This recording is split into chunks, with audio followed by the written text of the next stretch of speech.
It's episode 40 of the Keto for Women show.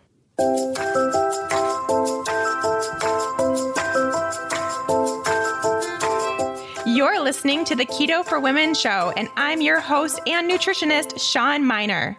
This show is designed to empower women to find their own expression of the keto diet to maximize their health and happiness. Now let's get started with today's episode.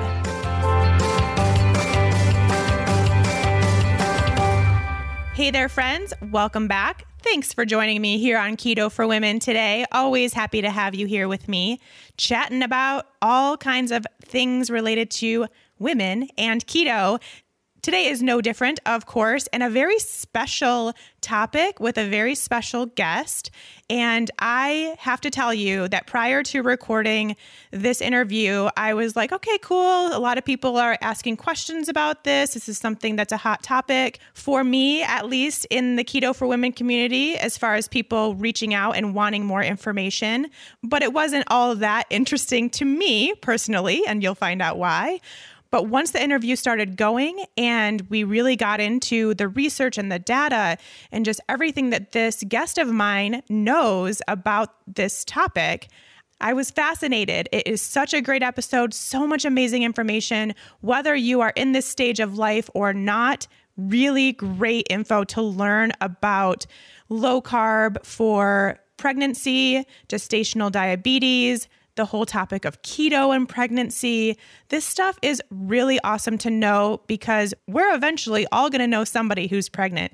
And a lot of women who are pregnant do get diagnosed with gestational diabetes. So to have this information and to be able to kind of share your knowledge with these women that you may know is going to end up being really important for all of us at some point in our lives.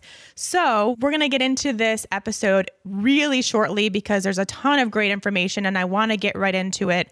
The only thing I have to share outside of this today is just a reminder that the Good Gut Project, this 6-week class that I have developed for women to learn more about their gut health. So it is doing so with functional lab testing on both your gut health and also doing an optional food sensitivity test. That course, the enrollment for the May class is happening right now, and it is going to close in a matter of days if you're listening to this when the show airs, in order to get the test kit sent out, get everything shipped to the lab, give us enough time to start. So if you want to really dive into your health right now, find out what's going on in your gut, what may be causing some of these random health issues you're dealing with, enroll for the Good Gut Project, and I'd be happy to help you. And so would the small group of women you're going to be with. So really fun, really enjoying that project and helping women feel better as quickly as they can with their gut. And that's one of the best things about finding out what's actually going on in your gut is you can go from years of trying all the things to heal your gut. And then once you actually know, the healing process is like 8 weeks. It's so short once you actually have that data. So I love being able to do that for women. All right, let's get on to today's interview. I am chatting with Lily Nichols, who is a real food dietitian and specializes in prenatal nutrition and gestational diabetes. She is the best-selling author of Real Food for Gestational Diabetes and is now on her second book, Real Food for Pregnancy. Let's hear from Lily. Hi, Lily. Thank you so much for coming on Keto for Women today. Hey, Shawn, thank you for having me. Very excited for this chat because as I was talking to you before we started recording, I get so many questions on a pretty regular basis about using a ketogenic diet or a low carb diet for when you're trying to get pregnant. So in order to kind of gain fertility, but then also for while you're pregnant, for breastfeeding, for everything in that time of a woman's life. So this is a really good opportunity for us to just kind of chat about that and clear the air for all these moms to be and moms currently, all those ladies out there. Yes, definitely. I'm so glad to be here. I get asked this question a lot too. So yes, it's a big one out there. So let's chat about it. First of all, let's introduce you. So tell everyone a little bit about yourself, who you are, where you came from, what you do, all that good stuff. Sure. So I am a registered dietitian and diabetes educator by trade. So I have actually focused on prenatal nutrition for most of my career as a dietitian. And I first really got into it while working with women with gestational diabetes. So that's the type of diabetes that first is either recognized or develops during pregnancy. And it's characterized by high blood sugar. Once your blood sugar gets beyond a certain threshold, you can be put into that category, which is actually, it's definitely a diagnosis that's on a spectrum. There's a whole range of like severity of blood sugar issues in pregnancy. But of course, being in that realm, you end up needing to focus a lot on bringing blood sugar down. And that, of course, brings the focus onto food, because diet is the major way that you control it. And the number one nutrient that affects your blood sugar is carbohydrates. So by default, I have a lot of background in carbohydrates and pregnancy. Most people know me from my work, from my first book, Real Food for Gestational Diabetes, where I actually go against the conventional diet advice and suggest a diet that's lower in carbohydrates and provide the evidence that says that's safe, because there's a lot of misconceptions around carbohydrates and pregnancy and ketones and all the stuff that we want to be talking about today. Mm-hmm. So I have a lot to say on the topic.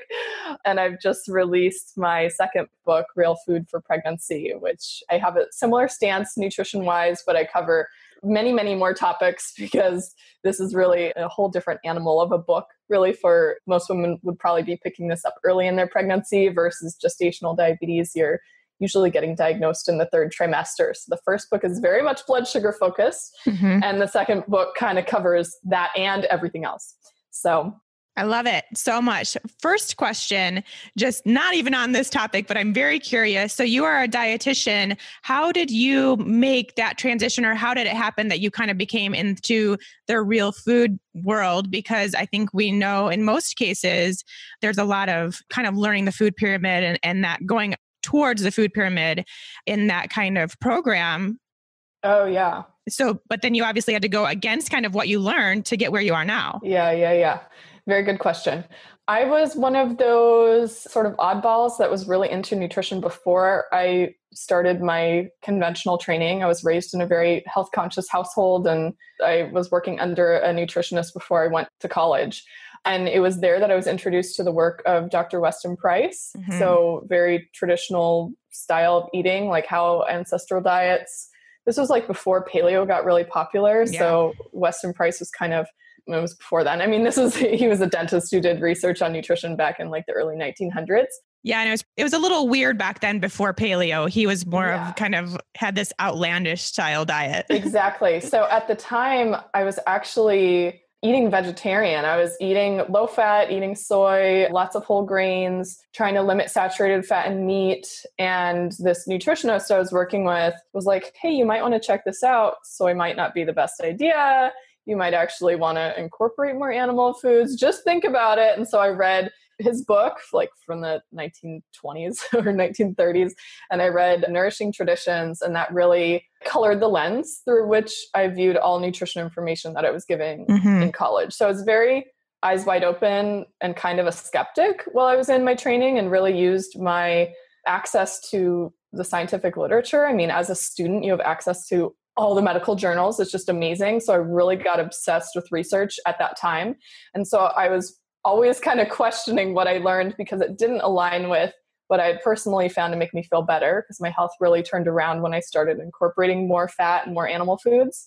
And a lot of what I found in the research didn't align with what was published in my textbooks. So once I was done with my clinical training, done with, you have to do a hospital-based internship, then I went my own path, because I didn't feel like it was the ethical choice for me to stay working in conventional healthcare in that setting, being forced to provide low fat, high carb dietary advice that I know wasn't right. Yeah. And then, after that, I did end up back in conventional healthcare a little bit with all my work with gestational diabetes and in public policy. And, I was still in the field, but I was always in the field in a very specific way, and was very determined to not be forced to put out inaccurate advice. So Right. I've kind of been rogue from the beginning, I guess you could say, because it was almost like I knew too much, but it was good. I was introduced to all of these ideas from the beginning and then was able to use my education and access to research to kind of prove or disprove. Mm-hmm. And a lot of self-experimentation and clinical work kind of have led me to where I am today. Oh, I love it. So great. It's just a really important transition I think a lot of dietitians make. And I'm always curious as to how it happens. So Just thought I would ask. Okay, let's get into talking about pregnancy. I know this probably isn't kind of going along the path, as you said, in gestational diabetes. You're finding out about this in the third trimester. So we'll skip to the third trimester real quick because I want to learn more about that since we've brought it up a few times now. Tell us a little bit about what that means, gestational diabetes, and why someone would get diagnosed with that. Yeah. So as I touched upon earlier, gestational diabetes is really just high blood sugar or blood sugar levels beyond a certain threshold that put you in this category. So it's blood sugar issues that can develop during pregnancy. It could be pre-existing blood sugar issues that a mom had before pregnancy that she didn't know about that then get worse over the course of pregnancy because there's a lot of physiological adaptations to pregnancy that affect your blood sugar levels. If your body adapts the way it is intended to pregnancy, your blood sugar levels actually should be lower than they are pre-pregnancy. And your body does this by producing a lot more insulin during pregnancy. If you, sometimes by the third trimester, people can be producing like triple the amount of insulin. And you see this, I've worked with women with type 1 diabetes, so women who require insulin shots to keep their blood sugar under control. And you see insulin needs go up dramatically. It's really crazy. At the same time, your body's response to insulin is a lot different. Starting in the second and third trimester, something called insulin resistance comes up, where your body becomes less responsive to the insulin in your system.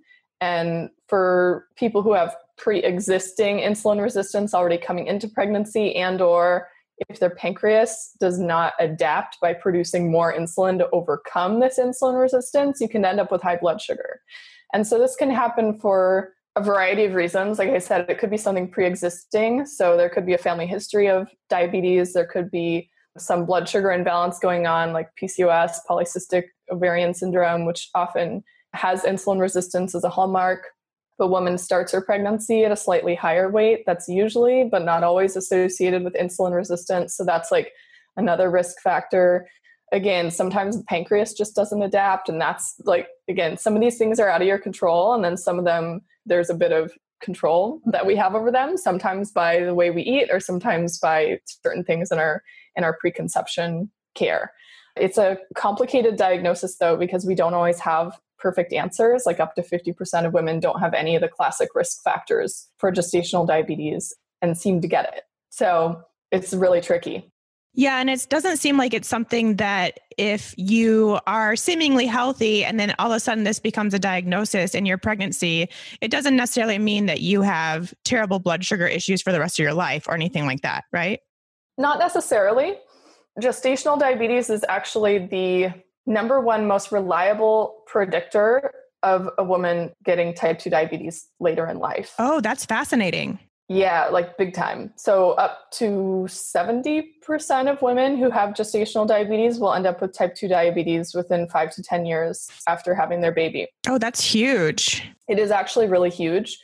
That said, gestational diabetes is, like I mentioned, it's on a huge spectrum. So there are some women who have very minorly elevated blood sugar that is really easily managed with diet or exercise or whatever. So in other words, it could just be a sign that her diet was way too high in carbs and she just drops the carbs slightly, all's good to go, no issues, she's fine. Then there's another woman who maybe it's not only her food that's affecting her blood sugar, she can drop carbs as much as she wants and her blood sugar doesn't come down enough and you start needing medication, maybe you need higher doses of medication. Like as you get up the severity, like the more difficult it is for you to bring your blood sugar down and the more medical management that's required, particularly if you've already lowered your carbohydrates in your diet.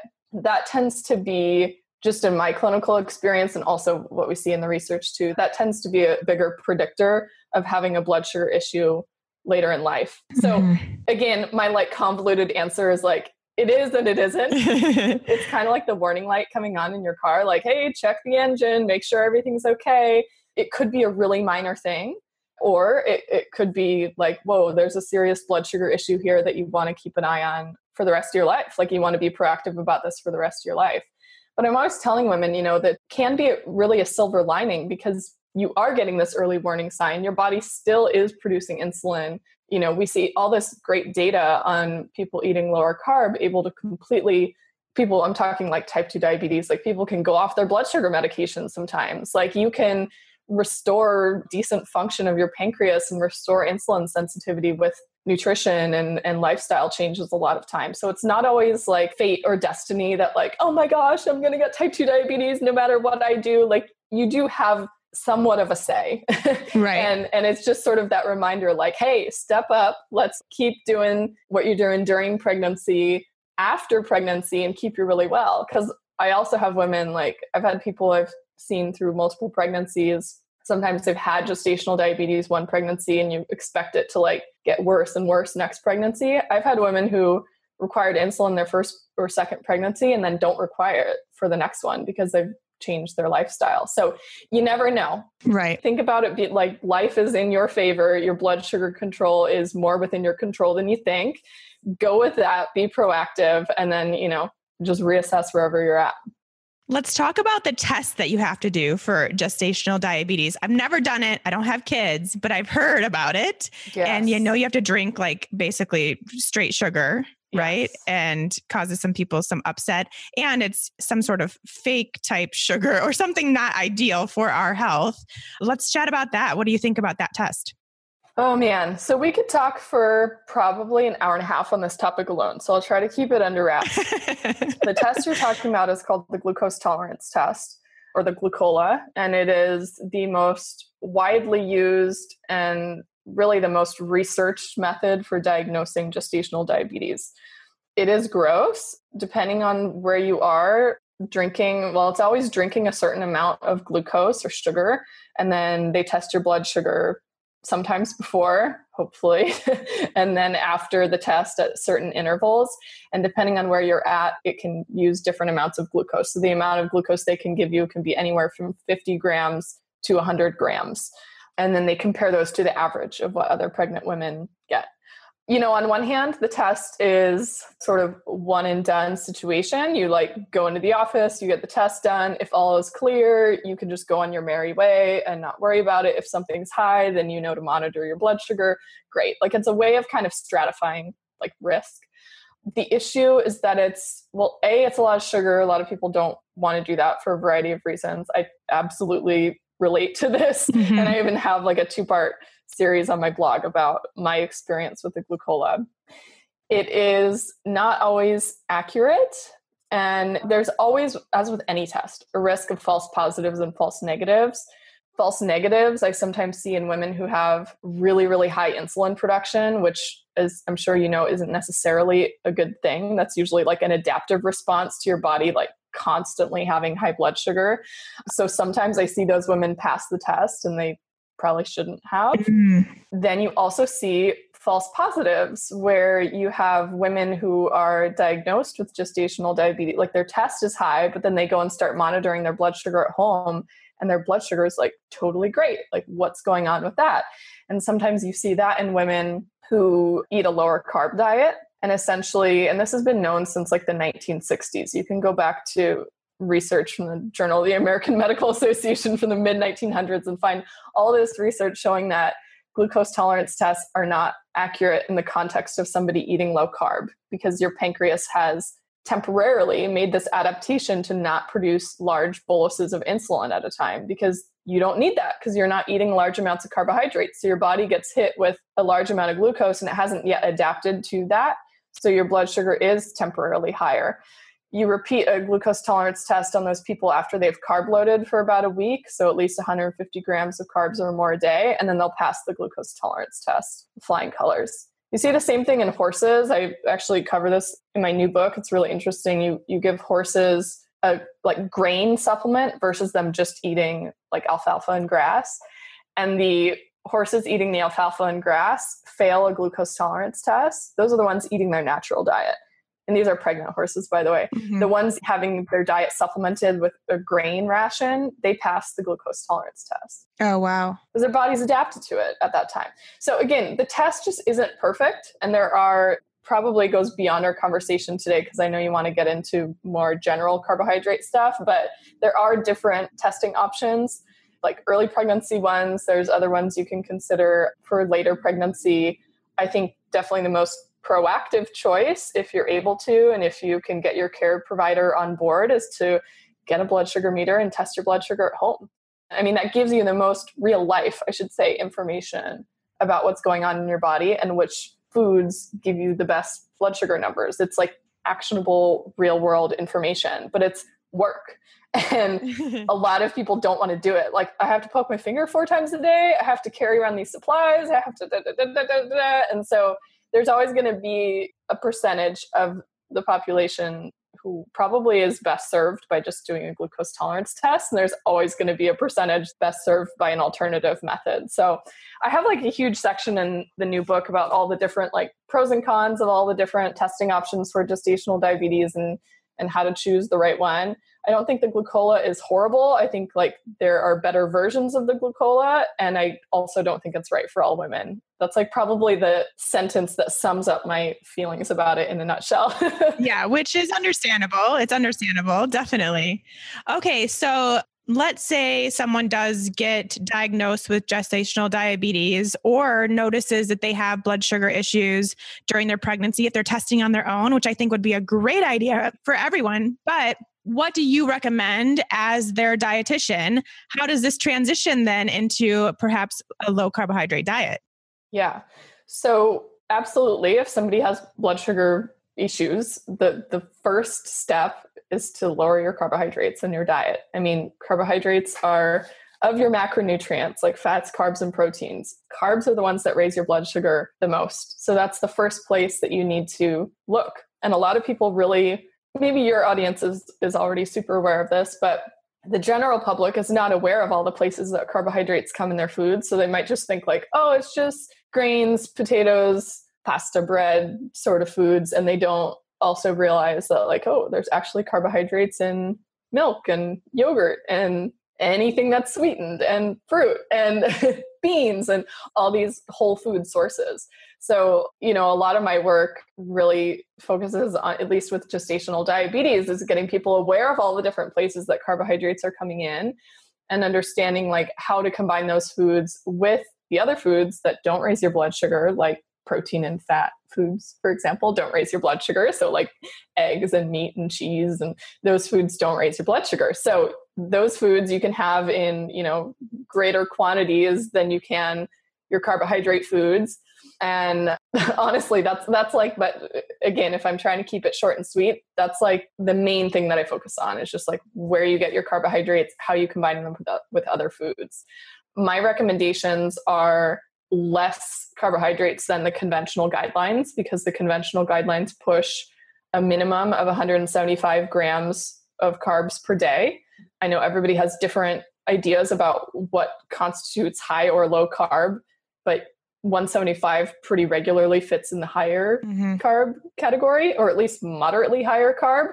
And so I'm the first dietitian to publicly and loudly disagree with those recommendations and provide the evidence to say that they don't make sense and we can do better with lower carb. And so, you know, you start looking at the research on this topic, and there is a really great study back in 2009. So it's getting a little old now, but it was a, you know, randomized controlled trial with women with gestational diabetes, and you focus their diet on more low glycemic carbohydrates versus higher glycemic ones. So like, you know, more non-starchy vegetables, beans, those types of foods versus like grains, essentially grains and fruit juice and things that digest really rapidly.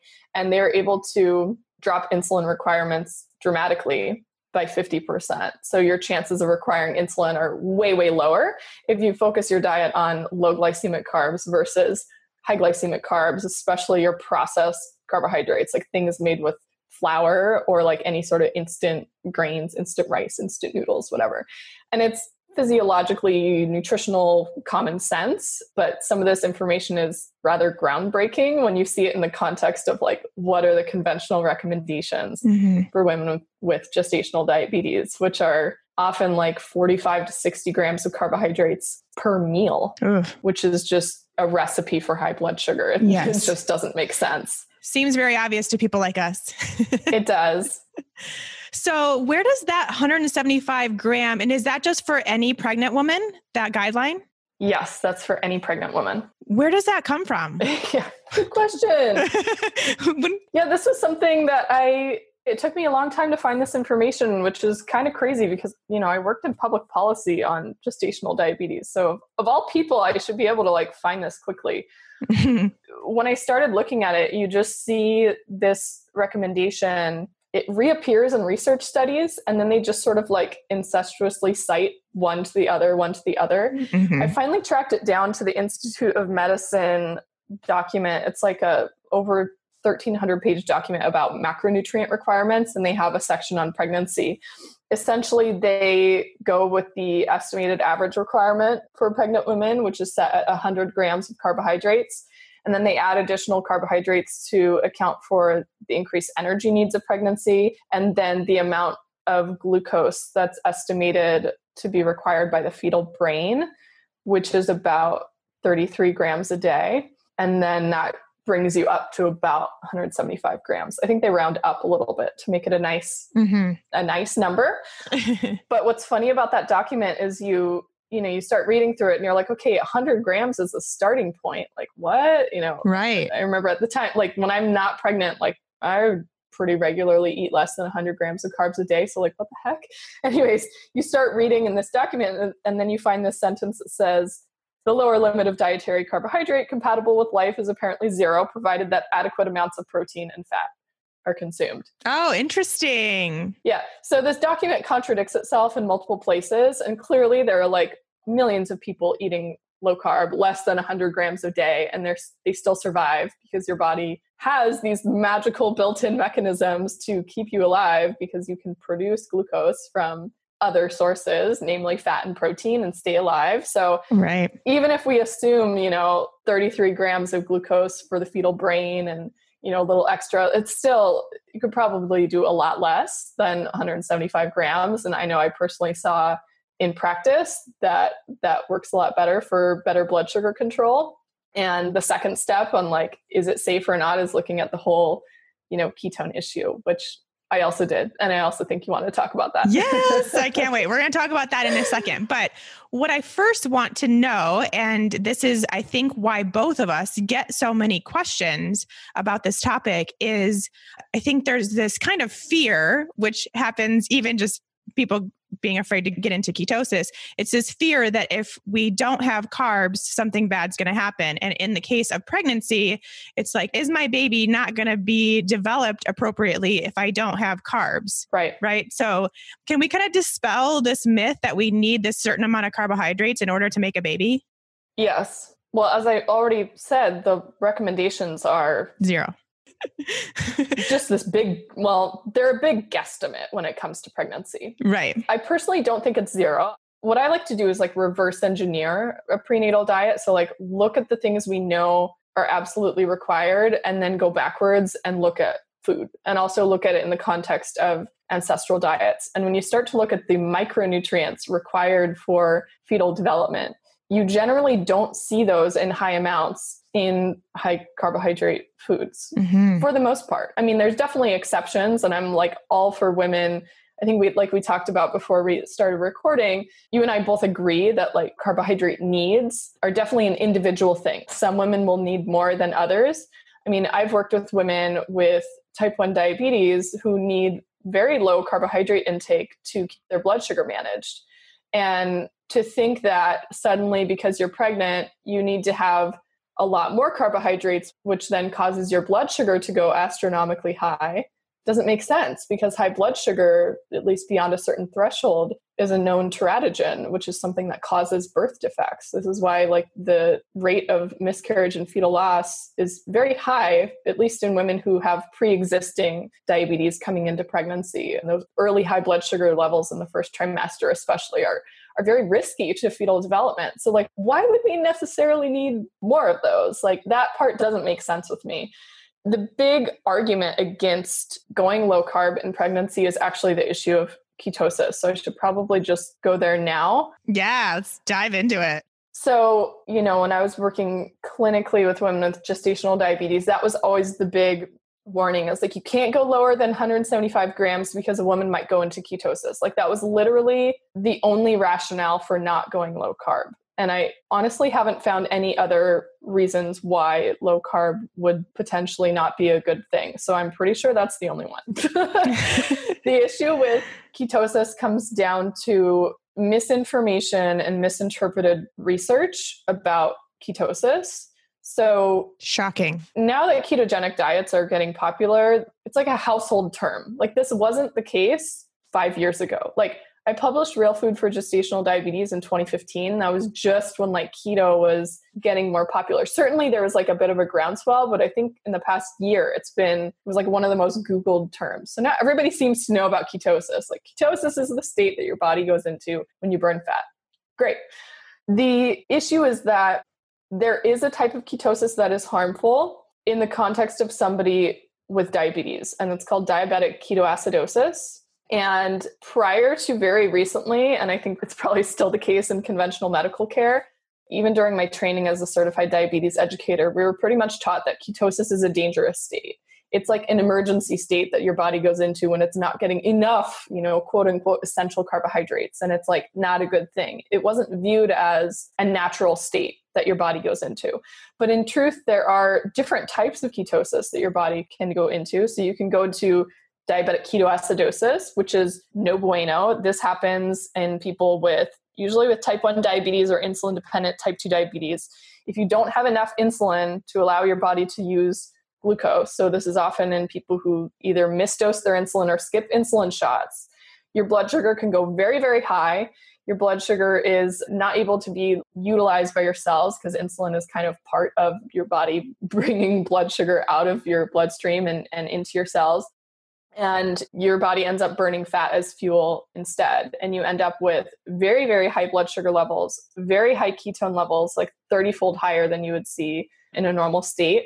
And the acid-base balance in your body gets thrown off. So your pH is totally off. It is absolutely a metabolic emergency. You need emergency medical care. It is extremely serious. In the context of pregnancy, that's linked to fetal loss and stillbirth. Like that is bad. Okay. And whether it's a combination of all three of those issues or just the ketones alone, we don't know. It probably is all three, because as I mentioned, high blood sugar alone can cause birth defects and stillbirth. So that's one state. That is extremely rare and only in the case of people who already have diabetes, insulin requiring diabetes. Then you have starvation ketosis, which is also not ideal because your body goes into a fat burning state because it's burning your fat stores because you're not taking in enough nutrients from any sources, carbohydrates, fat, and protein. So you are starving and your body's breaking down your body fat.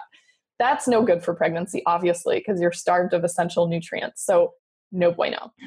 The final state is nutritional ketosis, which is a natural state where your body burns fat for fuel or goes in and out of a fat burning state throughout the day because you're not eating a large amount of carbohydrates, or it's if you're doing sort of an intermittent fasting type of thing, or even between dinner and breakfast, sometimes you can go in and out of ketosis. This actually is not a harmful state because your blood sugar is very well maintained. You're still eating food, so you're still getting your essential nutrients. You're just not getting a ton of carbs. And in pregnancy, physiologically, women are like 3 times more likely to go into ketosis in pregnancy. It just happens. And so it was hard for me to wrap my mind around was how could going into ketosis be harmful if that's a state that your body preferentially goes into frequently during pregnancy? Like what the heck is with that? And then just starting to think about like looking at fetal brain development, I came across research showing that 30% of the fetal brain energy needs are supplied by ketones. It's like 30%. What? Maybe there's a reason. There's also some research pointing to that the placenta may actually manufacture its own ketones. Ketones are also elevated during delivery, at birth, and throughout the whole first month of life. There's a fabulous study on this done in 2016, actually, that looked at normal, healthy, non-diabetic pregnant women, and ketone levels were far higher than a non-pregnant state. And the study only went to 1 month, but the babies were in ketosis that entire month. That's so cool. These were exclusively breastfed infants. So it was like, how could this state that your body wants to go into, that babies are born into, like, how could this be harmful? And the truth is, a lot of times we're not monitoring ketone levels in anybody but diabetic women. So are we just catching that in these women, but not normal women? Like, I know for me, I was in ketosis pretty frequently during pregnancy, especially towards the end, which physiologically, that's what happens. And it's like, I had to talk my care providers like off a ledge every time. And they're like, your ketones are high. I'm like, yeah, that's normal. Here, read my book. Like, this happens in pregnancy.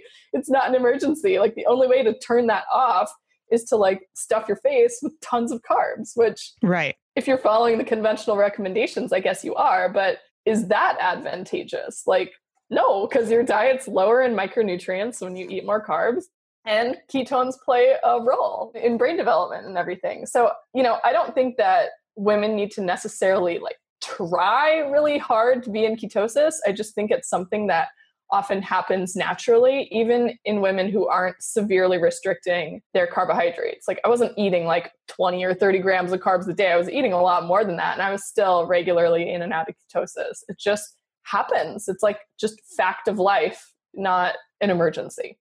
Yeah. And it almost seems like if you're eating a real food diet and you're focused on, which is what I really liked that you said, if you're focused on getting the micronutrients that you need to develop a child in your body, then focus on that, then you're going to be getting these really good, high quality, nutrient dense foods. And that's not going to include most carbohydrates. Like, there's definitely some out there that are nutrient dense and great, and those will be probably what you include. But a lot of that is going to come from eating healthy fats and high quality, good source proteins. And that's where, and lots of good veggies and stuff. And that's where you're going to get the nutrition that you need for the baby. So you kind of almost naturally do that if that's what you are making a priority during that time. So I think that's a really important thing that you don't even need to really try. You're just going to do that.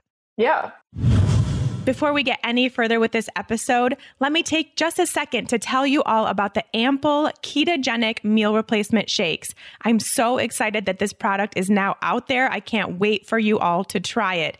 It is the first all-in-one keto meal replacement shake that gets the nutrition from quality, real ingredients, which is so hard to find in the ketogenic space. You all know how important real food ingredients are for me, and I want to pass that information on to you. And here we now have a really great opportunity to have a meal replacement shake, something that's super easy for us to grab when we're on the go, running errands, don't have time for breakfast, don't feel like cooking, whatever it may be. We now have a place to turn, and that is the Ample Ketogenic Meal Replacement Shakes.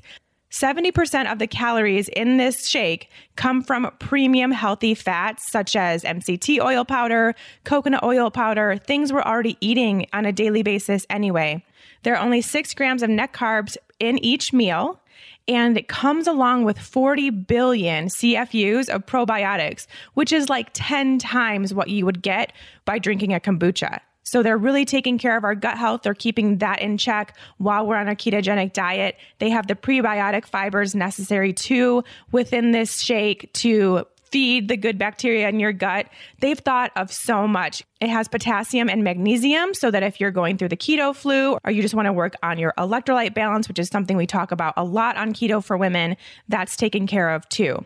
And the best part is it actually tastes amazing. I taste so many ketogenic products. Most of them I don't like, so I don't even tell you about them, but I love the flavor of these Ample shakes. You're going to love it. I can't wait for y'all to try it. In order to do so, because they are a sponsor of the Keto for Women show, you lucky listeners get 15% off your order when you go to amplemeal.com and use the coupon code keto4women15 at checkout.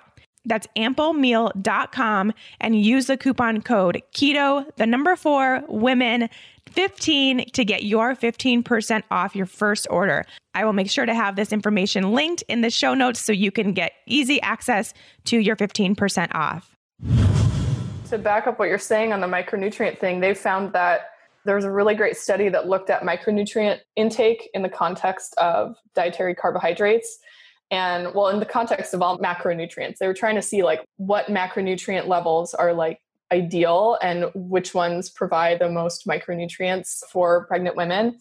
And they found that women who eat more starch, even in the form of complex carbohydrates, so these are whole grains, for example, they have lower vitamin and mineral intake across the board. And this is likely because they displace more nutrient-dense foods. Like really, when you start to look at where do we get the iron and zinc and choline and vitamin B12 and vitamin B6 and DHA, like where do we find these micronutrients that are so important for baby's development and for avoidance of pregnancy complications? Like you often get those in like animal foods and non-starchy vegetables, like your leafy greens, your salmon, your eggs, your grass-fed beef, oysters, nuts, seeds. You get them in those foods, which are naturally just happen to be lower in carbohydrates and less so in the higher carbohydrate foods.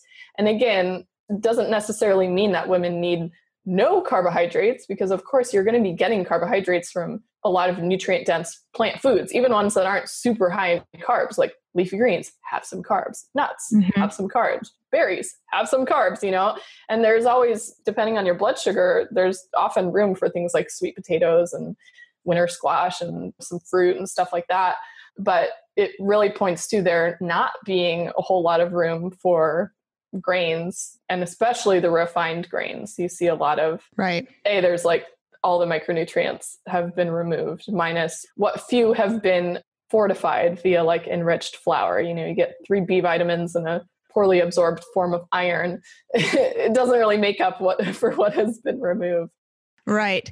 This may be just kind of a question based on your own personal experience, or maybe you know a little bit more, but did you notice any differences in kind of being in this ketogenic state during pregnancy, better or worse as far as your actual pregnancy went? Well, for me, I have had one pregnancy at the time we're recording, so I can only speak to my pregnancy, and then I can speak to what women I've worked with have observed, women who've eaten, you know, standard American diet versus real food that's naturally low in carbs by default. So in my case, I had a very easy, non-complicated pregnancy, like really very easy. So no complications. Blood pressure was great. Blood sugar was great. People should read my glucola story though, because that was funny. Birth went fine. Baby was, you know, came naturally, 8 pounds, 2 ounces. So like not too big, not too small, just right. And a thriving little kiddo who's very bright. So that was my experience. It was a non-issue. I didn't gain beyond the weight gain guidelines and lost the weight pretty quickly. So that part was great too. Among clients, I actually include stories in Real Food for Gestational Diabetes between some of the chapters. I've had women who will come to me saying like, oh, I always gain 60 pounds every pregnancy. It's what my body does. There's nothing I can do about it. And, you know, my blood pressure tends to go high at the end. Of course, they're usually seeing me for gestational diabetes. So like my blood sugar is also high. I needed insulin last time. I puff up, I swell up and retain a bunch of water. A lot of times, all of those markers are better. So I've had women go from gaining 60 pounds in their pregnancy to gaining the expected 25, like without, I mean, I can't say without trying because they have changed their diet. And that of course takes effort and energy, but it wasn't something they had to fight for, because oftentimes when you're eating a diet that's providing you with enough fat and protein and not too many refined carbohydrates, naturally your appetite regulates. So you're not dealing with this crazy hunger pang thing all the time. So they gain within the weight gain guidelines easily. Blood sugar and blood pressure are intimately related. So if you get the blood sugar under control, the blood pressure often doesn't go high. The swelling that often accompanies pregnancy is A, related to salt. You need more salt during pregnancy, not less. But B is also related to carbohydrate intake and sugar intake. When you have higher insulin levels, your body retains more water. You get puffier and your blood pressure also goes up with it. So again, with the help with the blood sugar, you automatically help the blood pressure, automatically help the swelling. And then we know that a diet that's lower in carbohydrates is better for babies' development in terms of like their body composition. So you have babies that have a lower percent fat mass and are more likely to be born at a normal expected birth weight, not beyond that. So I've had women who have had like 11-pound babies in the past have like an 8.5-pound baby. Like, yes, maybe your body makes slightly bigger babies, but doesn't necessarily mean it's naturally an 11 or 12-pound baby. Like there is some relation to your food intake. Like baby size is related to food intake, is related to maternal weight gain. And both of those things in the end tie back to food and tie back to carbohydrates, which automatically tie back to everything else you're eating. So what are you eating in place of those foods? What are the nutrients, micronutrients in those foods versus the ones in the high carb, high sugar foods that they were replacing? It usually ends up being sort of this all-encompassing help in baby's development and in your experience of pregnancy. Yeah, it definitely seems like it would be. And I have friends and clients that have said the same thing. So it's definitely a thing. Is there anything, you mentioned the salt, anything else? And you can talk about the salt too and why we do need more, but what other considerations do we need to make with our nutrition specifically for being pregnant? Yeah, so the salt thing, definitely a very important one because this is really the information is the opposite of what most recommendations are. Everyone tells you, oh, don't eat too much salt. You'll blow up and you'll get too puffy or your blood pressure will go high. It actually turns out that this is the opposite. Salt needs actually go up because your fluid needs go up during pregnancy. And if you think about your bodily fluids, they always come with salt. Like if you go into the hospital dehydrated and get an IV, they don't give you pure water. They give you at the very least salt water because your heart requires it to beat and your muscles require it and your nerves require it. It's required for many different things in your system. So sodium needs also go up during pregnancy. And they've actually found that a low salt intake can be risky for the growth and development of the placenta and also the baby. It's actually, I was shocked when I started really diving into the research, how strong the evidence is in terms of the risks of low salt intake and the requirements for more. So, my book is very heavily referenced, so you can see the citations to the research and read the original studies if you want. But essentially, the gist is beneficial to eat salt to your body's cravings, to your body's signals. And a lot of women naturally crave saltier foods during pregnancy. And I think there's a good nutritional reason behind it. So if you're like really craving pickles and olives and salami and cheese, that's probably why. You probably need more salt. So go ahead and do it. They've also found that reducing salt doesn't necessarily help with high blood pressure. And in some cases, high blood pressure and preeclampsia are actually better managed on a higher salt diet, which is very surprising for most people. And it was even honestly surprising for me. I mean, I wasn't fearful of salt by any means, but I didn't realize how crucial it is actually to get enough during pregnancy. So that's definitely something to have on your radar. Protein needs are higher than the current recommendations. Some pregnancy research is less advanced than we would think. Like as of 2015, we had the first ever study to directly measure protein needs in pregnant women. Wow. That was 3 years ago. So that found that the current requirement or current recommendations for protein are not high enough. In early pregnancy, they need to be 39% higher than current recommendations. And in late pregnancy, I think the number was 73%. Let me make sure that's accurate because I hate misquoting data when I'm talking. Yeah, 73% higher in later pregnancy. So, the current recommendation is for women, like an average sized woman would need like 60 grams-ish of protein a day in pregnancy. And what this research shows us is that in early pregnancy, needs are for that woman likely about 80 grams or more. And in late pregnancy, a minimum of 100 grams. And again, this ends up falling right in line with the micronutrient requirements of pregnancy. Mm-hmm. So if you're going to meet your zinc and iron and B12 and B6 needs and omega-3 needs, you're probably going to be needing to have that amount of protein a day.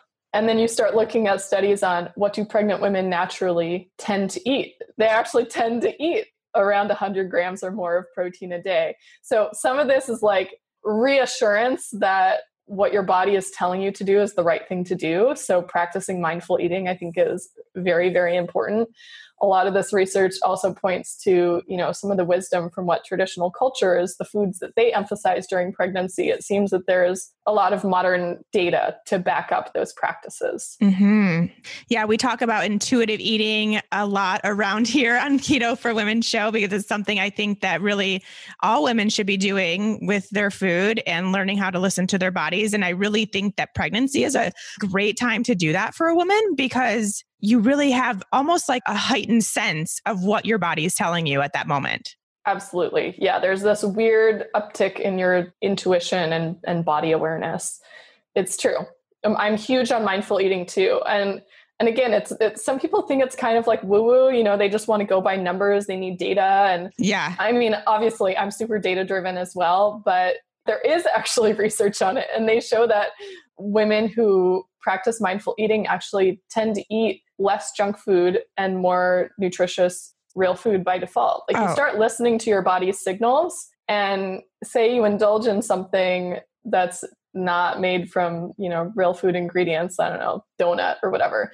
And you're like, wow, I feel awful. Then the next time you go to eat something, you're like, I want to feel good. I'm not going to have the donut. I'm going to have this. Or even portion size, like, wow, I ate so much that I'm like, can't even get up from the table. I'm so stuffed. I don't feel well. My heart burns worse. I don't want to feel that way the next time. And when you sit down to eat, you can give yourself permission to eat until you feel satisfied, but not overstuffed. And hey, if you're hungry in 30 minutes or an hour or 2 hours or 3 hours, whenever it is, you have permission to eat again. It's just a very freeing way of eating. And I think it naturally complements eating lower carb, real food the best, because when you're not eating processed foods, you're not consuming all those natural flavors and like the addictive stuff, chemical things. Yeah. The stuff that like trick your brain to keep eating, the stuff that food companies love to put in our food. Yes. We are so on the same page. Okay.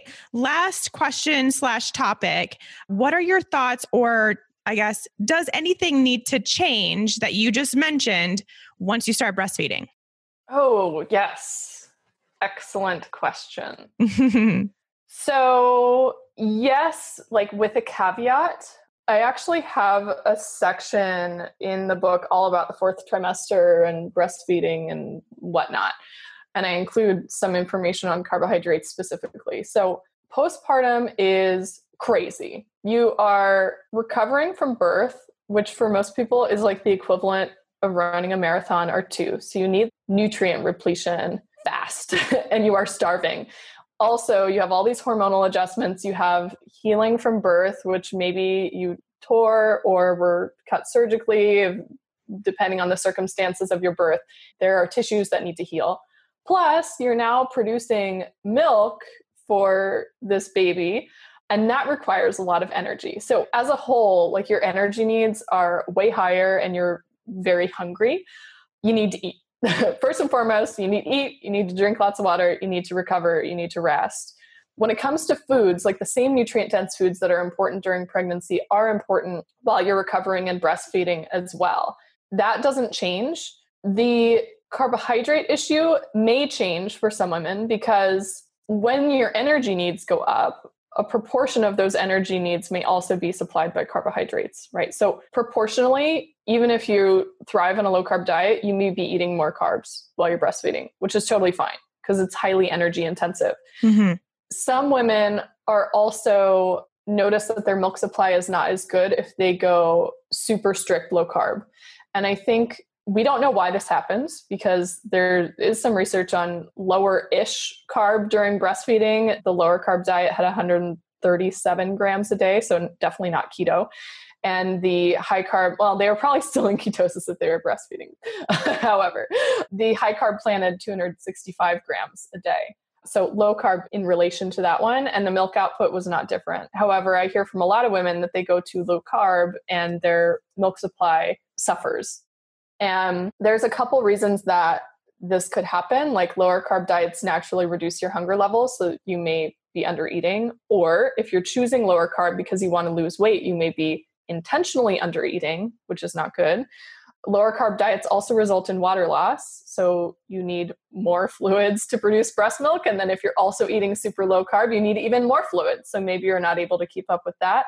Also, lower carb tends to deplete electrolytes. You lose more salt and electrolytes in your urine, and those are also excreted in your breast milk. So again, it's possible those are also not being replenished. So my caution for women with going low carb post-birth is to do so very gradually. I personally think that you should at least be consuming the amount of carbohydrates that you were consuming during pregnancy, and possibly more if you notice there are supply issues. Again, your energy needs are higher. Mm-hmm. You are crazy, crazy hungry and sleep deprived, and you have a baby who's like eating around the clock. You need to eat. Okay?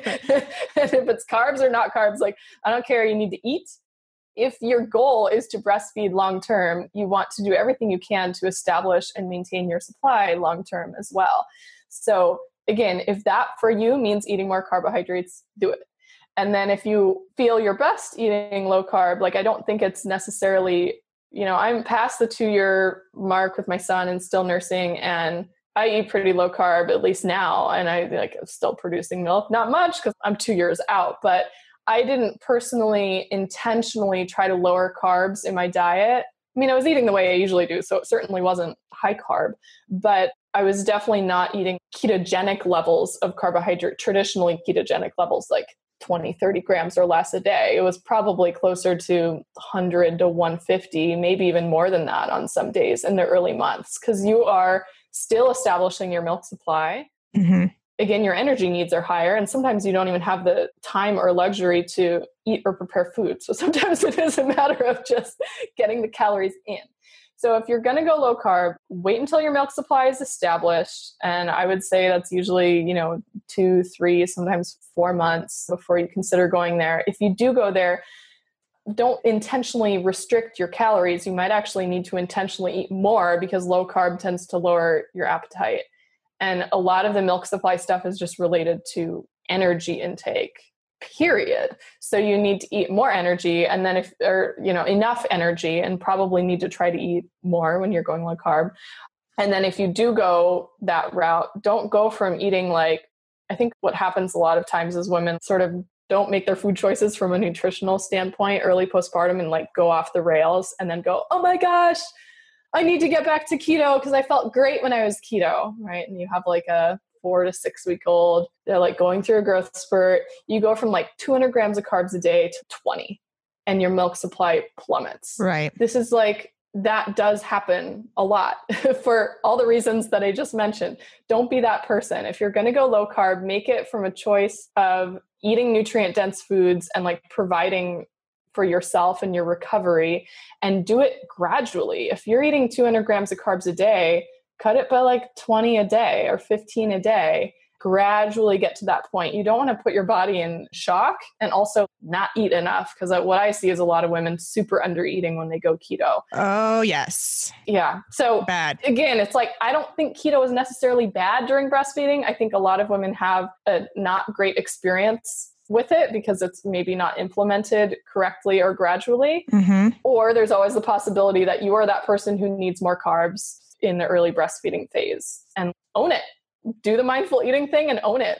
And your body will regulate over a period of time. To focus on weight loss in the first couple months postpartum is crazy. Yeah, definitely don't do that. You need a full year to heal at least. So be super gentle with yourself, super gentle with your body. Make every decision about food as an act of self-care, not punishment because you need to lose the baby weight right away. I'll step off my soapbox. No, it's so true. And we have a very similar soapbox. I think that's all such amazing points. And as with everything, it's individual. So don't do what your neighbor does if it doesn't feel right for you. If you have a person that in your life that also had a baby and they're trying to do keto and they feel really great, but you don't, then don't do it.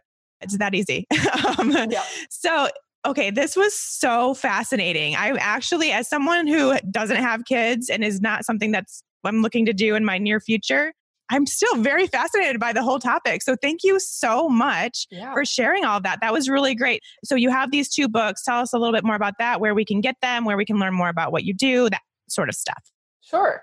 So my first book is Real Food for Gestational Diabetes, and obvious who that book is for. So if there's any concerns about blood sugar issues in pregnancy, that one will be for you. It's very much geared towards women, typically in the third trimester when they're diagnosed. So the book is very focused on blood sugar.